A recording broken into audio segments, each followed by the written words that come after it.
Do you feel young women face different challenges than young men when it comes to speaking up about mental health?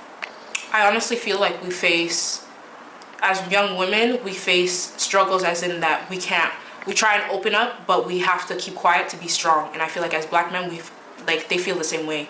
But it's worse in black men because they don't uplift each other. At least with women, you kind of have a womanhood that can talk about it. I feel like with black men, they don't really have each other to really be like, hey, I'm struggling. Can you help me? It's more like, man, suck it up. We gotta get through this.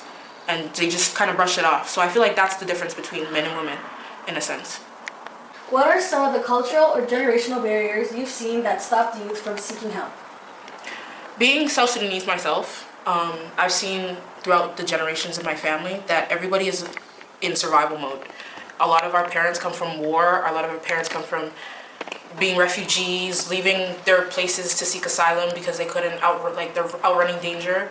So I feel like our parents never really got to talk about their trauma, so it passed down into generations, and I feel like that's a big cultural stigma, especially as Africans, Caribbeans, everybody. Like if you come from a BIPOC kind of background, you're gonna see like a lot of generations not speaking about their trauma because all they can do is be in survival mode.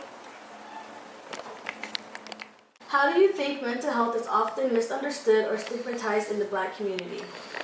I feel like mental health is stigmatized because as a black people, we're taught to not talk about our feelings. We're just taught to suck it up and keep it pushing.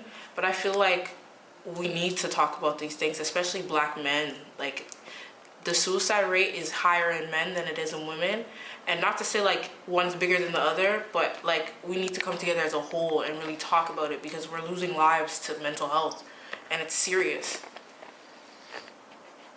How has being a young black woman shaped your experience with mental health, both personally and in how others perceive you?